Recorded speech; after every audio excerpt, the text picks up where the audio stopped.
Hello everyone and welcome to UTS Startups Confessions. Stop it. Okay. Anywho, that was very lovely. We're just switching it up today, so it's actually not Murray, but we have Murray Hurps. And Morgan. That was a bit of a delay there, but thank you. And my name is Lourdes, yeah. Whoa. Anywho, yes. So thank you for coming, but Murray is going to kick us off now onto what this Confessions is actually about. Okay, so this is slightly unusual, thank you very much, Lourdes, because we are now celebrating the 5-year anniversary of UTS Startups, and so it was a kind of nice moment in time to stop and look back, celebrate some things, what's worked, what hasn't, and what's coming up in a way that I think will be quite interesting. So, and we'll do Q&A that we will stream as well. If you're watching at home, please put questions into the chat on LinkedIn, and we will keep an eye on that. And when we get into Q&As, we'll address your questions there as well. So, I think I'll kick off with what actually is startup support. Because there'll be a bunch of, I know there's startup founders in the room and there's going to be a whole bunch of startup founders watching that see accelerators and educational offerings and communities and maybe are new to things and don't really know what's out there and what actually works. And I think for me, the stuff that matters most that I have seen help enough, like the most people, is sharing of capability. So people coming in and saying, that person is trying to do what I can do, and I want to help that person or vice versa, so that people can learn from the people that they want to become and that they can become. But I'm going to pause there because I want to go into Lourdes and your background, because like you were here when I got here 5 years ago. Yes. And you are the reason so many parts of UTS Startups are what they are. Who were you before UTS Startups? Take us there. The funny thing is, because I've been here for 7 years, and obviously it's our 5th birthday, so it was here 2 years beforehand, but it used to be the Hatchery Accelerate program, and we could only accept like literally 10 startups, like max at a time, and so it was really intensive. We had mentor meetups, classes, pitches every single day, so it was an intensive program for 3 months. But because, well, Murray comes in with his gigantic brain, and now we're able to scale this offering to a lot more people. And so that's what's amazing about UTS Startups. Like before, we've actually had an example when a startup that is quite successful today, they applied for Hatchery Plus like back in the day, but we couldn't accept them because, you know, we had to have a certain number. But now, like, they're doing a lot for the community and also a lot with their research. And also the company is just spreading. So like, because we've been able to scale the support, like, you know, I don't know what to say, but like, it's been incredible. Hatchery was amazing. Like, everyone behind Hatchery should be so proud of everything that went into that, including yourself. Yeah. But it's hard when all the support comes from you to support all the people that need support. Exactly. And when someone comes in from a background that didn't have the support that other people have had, and they're maybe not up to the same level, and you have to say, sorry, you didn't make the cut. Yeah. I don't feel okay with that. It doesn't make sense. Yeah. So, we'll get into deeper stories, but start percolating on that because I want the juicy stories. Okay. And fast forwarding to closer to today, Morgan. Welcome. Thanks. So, the most amazing community manager in the world, and certainly that I've ever known. This incredible father, incredible friend, incredible person. This makes me feel bad about myself continuously, as Lourdes does as well, every single person on the UTS Startups team does. Murray. Welcome. You're amazing yourself. Please. Yes, thank you for having me here. I aim to please and hope I can in this Confessions as well. But also ex-Macquarie Incubator. Yes, correct. Ex-Deloitte. Yep. I've been around. I've also ex-Deakin University. Look, I've tasted the delights at all the different university incubators you could think of, and I can guarantee that this one is the best. Oof. How was that? Burn. But give me some examples of that. So in the things you've seen happening here. Yeah, okay, cool. So it's really interesting because I've actually been doing research on entrepreneurship in the university sector as well. And having a look at all these different universities and then coming here, the thing that really impressed me and I found really interesting was that generally, there's sort of the whole idea of startups within a university institution is kind of aimed at creating more commercialization of research outcomes and the basically patents. And so it becomes pretty clear what the goal of those incubators are, and not that there's anything wrong with that. But then coming in here, I was kind of like, I also have an ex-B2B sales background, so kind of like looking at, okay, so where's the money coming from? Like, what are we doing? There's something under the hood here that we're trying to sell to people. Like, what is it? What's that look like? And the really interesting thing with UTS Startups is that it's not actually, I couldn't find that commercial aspect to it. I'm like, but what does that mean? And so I think we went for a walk one day and I was peppered you with questions. I asked you this probably 30 times, and kind of in the end, the answer that I got was we're really about enabling individuals and enabling students with those capabilities, those entrepreneurial capabilities. So we've got this community, we're scaling this community because obviously entrepreneurship is a good thing to do and gives people options and different things they can do in their own lives and with their own businesses. And right at the very fundamental center of what we do, it's about helping people. And there's that's it. There's nothing else that's kind of attached to that. And I was just like, that is freaking awesome. So I think that's the main difference for us, is that we understand where we sit within the university and how we are. Like, the university wants to be big in entrepreneurship, and they're very good at it. And we're a huge enabler for the university in doing that as well. So we add so much value in that educational sense. But what do you think that does as a result? Like, when a university can spend as much as UTS does on providing kind of the space and mentorship and facilities and kind of courses and other things that we do, what value does that create, and what does that mean for all the people that are coming in as new entrepreneurs?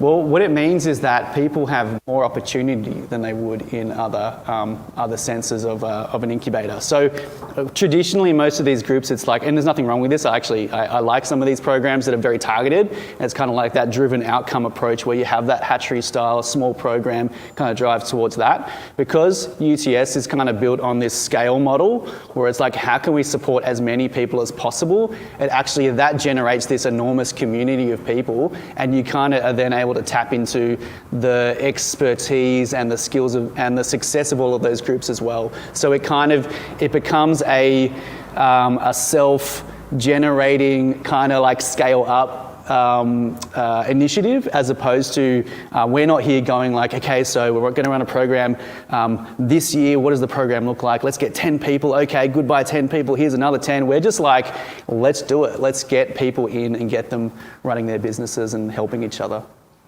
A giant machine of people that are like, humans are humans. If you do something nice for someone, they will do something or feel like they should do something nice in return. And Exactly. If you can kickstart that, then suddenly it's very useful for everyone. Exactly, yeah.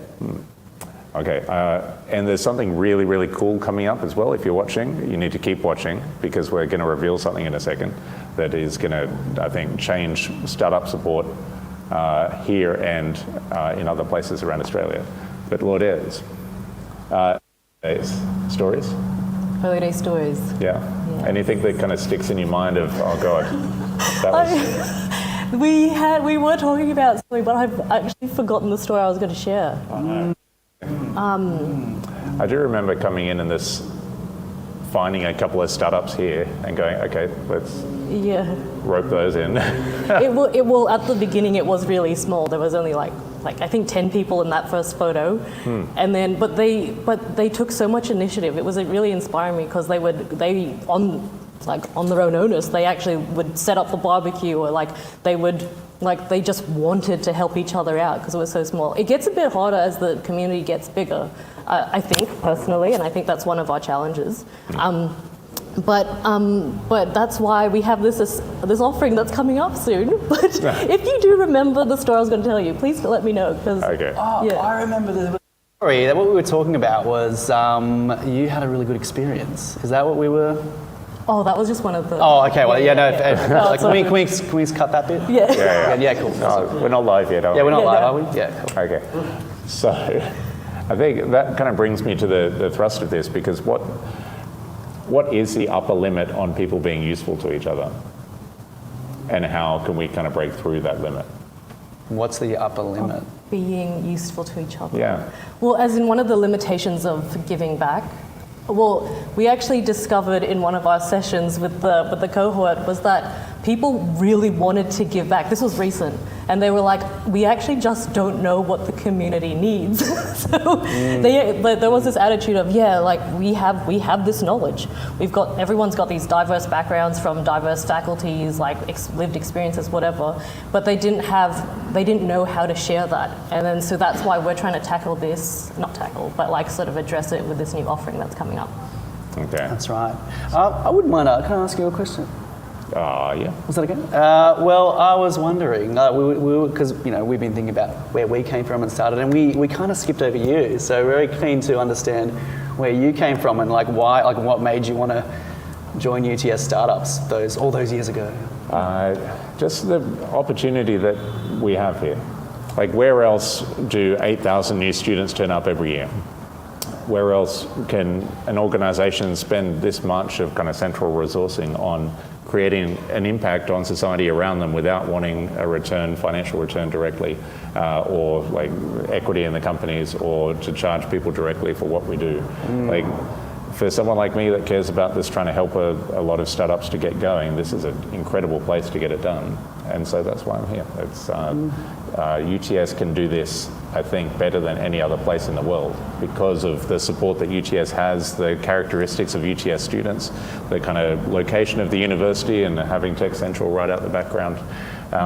There's a kind of really interesting opportunity here, and especially as trends continue and as technology gets better and more people become self-employed because of that and want to be self-employed because of that.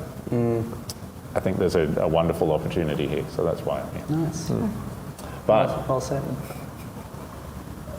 Let's do this. So Morgan, if you can give a little introduction, and Lourdes, if we can be ready to share, I think this is really cool. Yeah, cool. Okay, so here is the big thing, everybody. Check the time right now. Where are you at home? What's happening in your life? Because this is the moment that your world of startup community will change forever. That's right. So Lourdes and I went on a bit of a discovery process to understand what does givebacks mean to the community, and we ran this session which we had a few. It was called what's called the feedback forum. We have this monthly feedback forum, and we centered this one on givebacks. And so we had a few people come and join us, and we're like talking about startups from the community, talking about what givebacks meant to them. And these two big themes came out of it. The first big theme that we noticed was that this transparency aspect that Lourdes was talking about before, like people want to know like what is there out there and who's doing what and what's available and how do you actually, what is it that you can do to give back? So we knew, well, we have to make something that's really clear for people to follow. We've got some steps that make it as simple as possible for anyone in the community to engage. But we also need something that allows people to see what are the things out there that are available, so you're not running into each other and you're picking up things going to add value. So you know, if I do this, no one else is doing it, so it adds value. We also realised that there was this clear gap in accountability. So we had some startups who they're doing, and there's quite a few of you here today that give back quite a lot. So you guys, you'll do a lunch and learn for us, or you might go and clean the kitchen. Like you'd think that's pretty simple, but not many people want to do that, and it's really important. But there are some of these people in the community that are like, I'm giving back, and I can't see how other people are doing that. So we realised there's this level of accountability that's missing as well. And that's not accountability between us, our support team, and the startups. It's actually as a community how everyone is accountable to each other. And so that's where we've now developed this Tim's really excited, I can see. It's the Give Back Cookbook. And this is what it is. I don't know if anyone can see that, but we've created this cookbook which has got 13 recipes for givebacks. And the whole point of this book means that anybody within the community, no matter where you are, who you are, how experienced you are, you can actually come in, pick this up and see, oh, I can do this. I can do this. Even last night, we had our 5th birthday celebration and I was missing a photo. Like, that's the photo right there I was missing. It was for the Discord one, and I was talking to this new guy. He's awesome. His name's Marcel. You should check him out. He was like, I was talking to him about this. I said, oh, I need a photo for this Discord one. And he said, oh, what is it? So I told him about it, and then he went, I could do that. I'd love to do that. And that's kind of like the penny dropped for me. That was the final penny. That was like, this is going to be awesome. Like, we're just going to like give so many people opportunities, no matter where you are, what you do, who you are, what your experience, you're able to start giving back. And what we also found through our Give Back Forum is that the people who give back are the people who get more out of the community. So that's what's really cool. If we can start getting more people involved, running workshops, cleaning kitchens, I keep saying that, then we know that everyone's going to start getting more value out of the community. And it's like, that's awesome. So we've got that, and this is going to launch today. We've got it on Discord for people to be able to download and flick through this online magazine, go through all the beautiful images that we've painstakingly selected. That these are all people from our community. And there'll be a give back planner as well. So that's the other piece of the puzzle. So you come in, you go, cool, I know what to do. Well, how do I know someone else isn't doing this? Well, we'll have a planner available. So whenever you come into the space, you'll be able to see on a board, oh, cool, these are all the jobs that are available right now. Oh, cool, I can do the kitchen duty one. Cool, I'm going to do the kitchen duty one right now, put my name next to it and get going. So that's essentially where we're at, and we're so excited. The thing is, the community already has that culture of giving back. Like, just a bit of a tiny story. I don't know. Do you want to stop sharing? Oh, yes, sure. Like, for example, I was just, sitting at my desk, and then I was having a lot of issues. I was actually doing one of your tasks, Steph, with the YouTube. We were having problems with YouTube uploads, and it was like a 50 gig, it was a massive video, so it took a long time. And my laptop wasn't capable of doing what I needed, like what the task needed.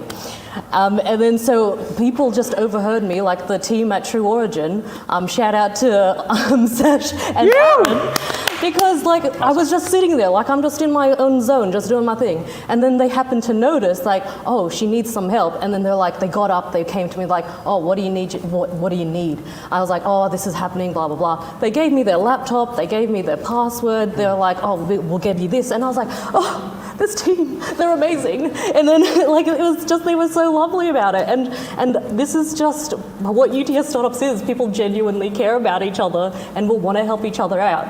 So the Give Back book is just a bit of an example of where people want to do it, but don't know how to do it. So it's just, it's a great tool. Oh, it is. Yeah. Sorry. Yeah, can you start anywhere. Check it out. Now. But it's the kind of thing I wish I had over the years. Like, lots of startup communities talk about we're trying to instill a spirit of giving back, but they never have a good mechanism usually of actually making people do something or making sure that what you do is useful to other people. This, I think, will be great in helping solidify that and give people confidence in what they're going to experience and what they can do. I think it deserves to kind of go wider than UTS Startups as well. Maybe Amazon self-published or something for other communities around Australia to take on board. Do you think that could work?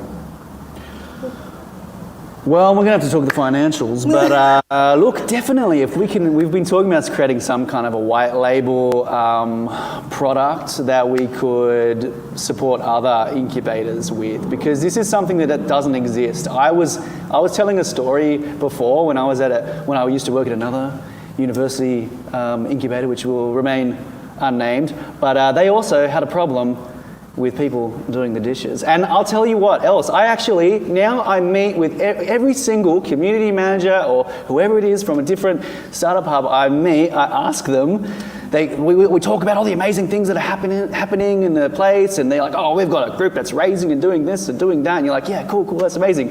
And then I ask them this question, and it changes everything. And I say, but can you get people to do the dishes? And you know what? Not one person has worked out how to get people to do the dishes consistently. And so we believe that the health of the community is directly related to the cleanliness of the kitchen. And so that's what we'll be spouting to every incubator out there. If we can help you ensure your kitchen is clean by your community through this book, you got to help the community. I firmly believe this. 100%. As a clean entertainer, just saying. I very much believe this. And actually, when we were talking about this, I was like, oh, how fabulous would this be, like, on the, the domestic space. Yes. And like, you could have this in your family home, but not like, obviously not Connect or Extraordinaire, but little tools you can have for like the kids to get involved, to give back to the family. Like, I thought it was lovely. Put on a little coffee table, you go through it with your kids, and you're like, this is what you can do, lovely. But it's just great. If it could get little Olive to do the dishes, you may be watching right now, little Olive, and if you are, then if this could help you, inspire you to do the dishes, then this is a job well done. I would be so happy. Just get rid of the kitchen. No. Why do you keep saying that? Murray, okay. You can't, that's really extreme. You can't just get rid of a kitchen. There's a lot involved. I have a suspicion that Murray is actually the messiest. That's why he just wants to get rid of the kitchen. Yeah, we think Murray's just like, he's the one like putting a stack of 10 dishes in the sink and then walking away. Wait until night and drop them in. Okay, it's like, I'm excited. Like, this has been so long in the making, and there's like a lot of thought has gone into this. I know if you're watching at home, you're like, why are they talking about a book? We're talking about a book because that's a way of making intelligent, wonderful people more useful to each other, and this furthering the wonderful kind of community that we have here that is already doing it, but we'll be able to do it better now thanks to this. So I'm excited. I'm going to ask both of you. So with the perspective you have, and then I'll throw to audience Q&A, and we'll leave the stream running for the Q&A. We'll also check LinkedIn comments for any questions in there. 7 years in, a year in, feels like, almost. Where to from here for UTS Startups? Where do you see it in another 5 years? To be honest, I have no clue, because I'm on the phone with you before, I actually think it has changed significantly. So before it wasn't, we were like, oh no, we're definitely not going to teach entrepreneurship or run these programs. But now we've got the RVC program, which is the Rapid Value Creation program, the B2B program, and I just did not see that coming. So I don't know what is in store for UTS Startups. Maybe, as Morgan might mentioned before, like it could be UTS Startups and Scale-Ups, but we don't know. I have no idea.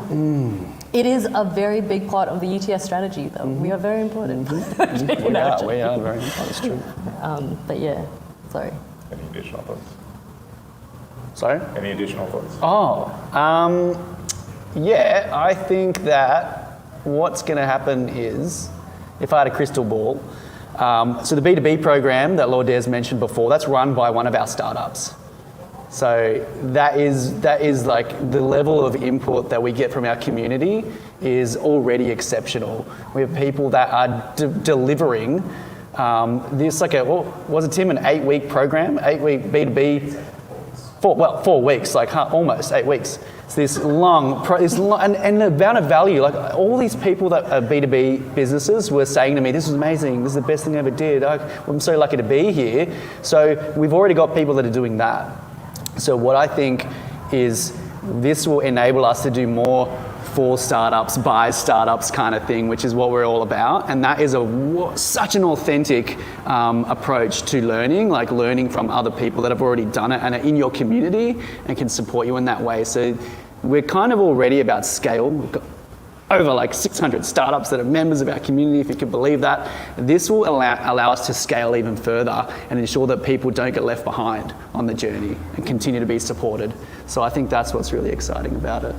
And just to bring this full circle, you look at the hatchery example, that always would have an upper limit of what delivered if it's staffed by UTS people. But imagine a community where all the people that can run a program are running programs. And those programs are being supported by us to be more scalable in how they're delivered, how the content's captured, how it's encapsulated and reused. Like that becomes more exciting to me, because you could have 100 programs if you have enough people that are interested and willing. It makes entrepreneurship just so much more accessible. And then see, there was that, I don't know if it was the research that Start Master did, I can't remember. But like if they had a parent who was entrepreneurial, there was likelihood that the child would, might become an entrepreneur. But with more people being able to access entrepreneurship, then it's just showing that future generations have more possibilities that they can explore. Whether or not it's entrepreneurship or whatever, but it's just good that that's an option for them to look into. Anyway. But, Okay. fabulous. Okay, so good times ahead. I will say, just to wrap up, and then I'll throw to a quick question or two. It has been the best 5 years of my life. Margaret Petty, if you happen to be watching this, thank you very much for your confidence back in the day and for everything that you made possible. For everyone in the Innovation Entrepreneurship Unit, in the DVCE, in the Startups team today, you have all been amazing and are amazing. I can't believe how lucky I have been and how lucky everyone else has been in having the teams that we've had and the support that we've had. So thank you. Thank you for making all of this possible. And thank you most of all to all the wonderful startups that have been part of it. Let's end there and look forward to Cookbook. It's going to be great. And upcoming bestseller on Amazon as well.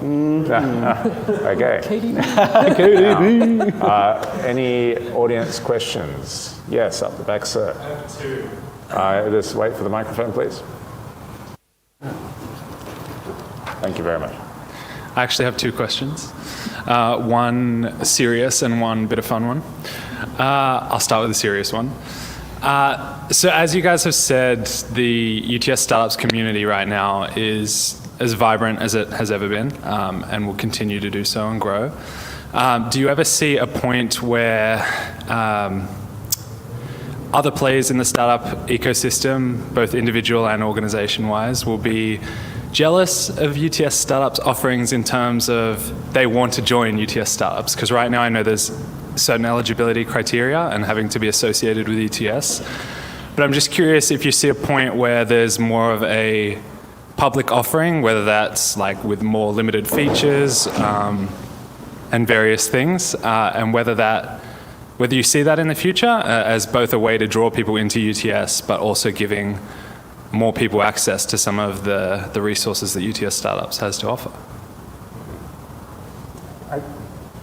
So currently, it's as you know, it's you need a current or past UTS student on the founding team for eligibility.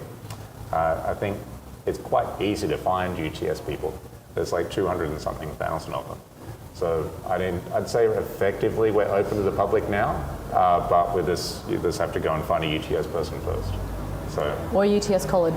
Yes, that's important to know. So, but I think the longer term trend is we're doing a lot to support the public, and more people are UTS alumni rather than current students. So the trend is towards more community support. So Cool. Maybe. We have programs though like RVC, that is a program that we run, which is rapid value creation, which is more a solopreneur kind of offering, and that's available to anyone. So you can join that, and essentially that could be the kind of another pipeline or opportunity for people to engage with us that aren't a UTS student or alumni. Mm-hmm. And my second question, I see that you guys are wearing two awesome pieces of UTS Startups merch, both a t-shirt and a hoodie and a lanyard. Do you think there'll be a time when there's even more UTS Startups merch? Anything in the pipeline? And I guess you want to know about colours as well. And colours, yeah. I love the black and white scheme, but colour never hurt anyone. Yeah, we could do screen printing. Maybe with him getting like just white ones, and you can screen print it on your weekends, and then maybe that would be a good one. I love the merch. It's nice to give something like a modicum of credibility, especially in the early days. Isn't it a beautiful feeling when you walk down the street and you see someone in a UTS startup shirt? You know, they've got it on their laptop. It's just nice. It makes it feel more real. We did try our bucket hats. Yeah, they were such a fail. Why? What was wrong with the bucket hat? I just honestly, they came in, but I never saw one again. Yeah. I was like, the whole point of merch is so more people can see it, but where are they? They're at the beach. Yeah. Oh, Maybe. yeah. Yeah. Okay, maybe one more. Yes, sir. Into the... Yeah, since you guys were talking about the merch, I've been here for, oh my gosh, that looks really detailed. My bad. But yeah, since you guys talk about the merch, I was wondering, where am I going to grab those really good bad boys? Well, come on down to Building 16 and we will fit you up. Especially the stickers, I really like sticking things on my laptop. But yeah, we've also been Building 16, right? I beg your pardon? Stickers and stuff as well. Oh, we got stickers. You know what else we got? And this is a little gem that I'll show you guys here, but this is a little gem not many people know about. I don't know if you know about this one, it's pretty big. This little pocket, maybe you want to zoom in here, Knox, this little pocket on the back of your phone for one card. It is. One card. It is such a treat, and we have got a few of these, so if anybody here wants to have a card on the back of their phone, come down to Building 16, we'll hook you up. All right. We've got other good things in UTS Startups. Not just the merch. It's not the focus. Merch is just a selling point, but hey. We do have good merch as well. Okay, last question, Caitlin. Lourdes and Morgan, you were answering what does UTS Startups look like in 5 years. Murray, what about you? What do you think UTS Startup looks like in 5 years? Okay, thank you very much. The future of universities is this kind of work, because this should not be news to anyone in the room or anyone watching this stream on LinkedIn. Technology is getting better, which creates more opportunities and larger opportunities for people. Your ability to create things by yourself is getting better and better and better as technology gets better. People's preference to be self-employed is raising every year, at least within UTS students. There's record company registrations in Australia last year in most parts of the world. It's nice as a university to make job-ready graduates and productivity-boosting research, but wouldn't it be nice if we were creating the companies that help disseminate that research and create the jobs for people and have a real maximized impact on society around us? So I think for the social license that universities enjoy and the impact that they're capable of having, UTS Startups will be a core part of what enables that. And that's why we exist. That's why UTS wants to do this kind of work. So I think it'll just be more UTS Startups. But I think it'll be increasingly a critical part of what all universities are about. But yeah, wonderful question. Thank you. Okay, one bonus question. Thank you. When it comes to entrepreneurship, what's the biggest advice that you want to give anyone who hasn't taken that plunge? I mean, everyone here has probably taken that plunge, but to the people that do want to take that step, what would you say to them? Okay. Got it. Oh, sorry, I thought he was addressing it to you. I would say sort of just start, because one of the things that when students would come to us, they would be like, oh no, I'm not doing business, I can't be an entrepreneur. And then I was like, huh, what do you mean? As in, what are you studying? They're like, oh, nursing. And I was like, but then you would have the knowledge of the problem. Like, you don't want just some rando business person coming in and like making a solution to something they don't understand. And so I was just like, even if you don't think entrepreneurship is for you, or you think you don't even have the personality for it, like there's that stereotype you have to be this really outgoing person and the introvert has no say or whatever. But no, every single personality type, as long as you got grit and you've got resilience and you want to give it a shot, like just give it a shot, because you'll actually surprise yourself. And we keep seeing startups or founders surprising themselves with what they're able to achieve. So I can't stress enough just to start. Like, I know it's really typical to say, but yeah. I caught up with a guy who was the entrepreneur in residence at another university incubator I used to work with. His name's Enrico Tam. He's an awesome guy. And we were having a chat and I just asked him, what's the number one question what do you get asked all the time? And he said every single question he ever gets asked about starting a startup, is essentially you can boil it down to how do you overcome a fear of failure. And I think that's the biggest thing that holds anybody back from whether it's starting a startup or whether it's talking to somebody new at a networking event. It's that fear of rejection and that fear of failure. And I think that the advice I have is that to recognize that everybody in the world experiences that fear, and it can be crippling.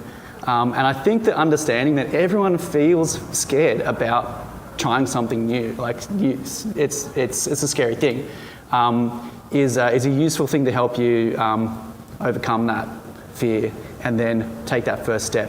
What's great, what I found really useful for me, here's a plug, Rapid Value Creation Program, which is a solopreneur program, and it basically takes you through all these different missions where you have to commercialize something or monetize something online really quickly, and everyone in our team has pretty much done it now. And because we had to throw things out so rapidly and in a cohort be like, oh, I've got to do it because I want to show people what I did, that actually got you in the mindset of just stop giving a shit stop giving us something, sorry. Stop caring about what people think and just get it out there. And so the more you practice that, it's like a muscle, the more you practice that muscle of throwing things out there without caring and going, I'll just do it, the more that you're gonna put yourself in those positions to have new opportunities. So I think that's a good way of overcoming that fear of failure. It's just think I'm gonna flex that muscle, I'm gonna work it, whatever the smallest step looks like. It might be posting something on social media and then you can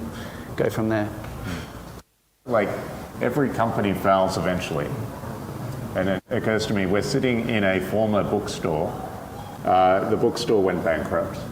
Or had some problems that caused them to no longer be viable. And we're talking about a book to enable people to take risks, some risk, calculated risk, with support from people around them in the space that used to be the bookstore. That's a strange kind of full circle. Yes. And I think that's a nice kind of thought to finish on.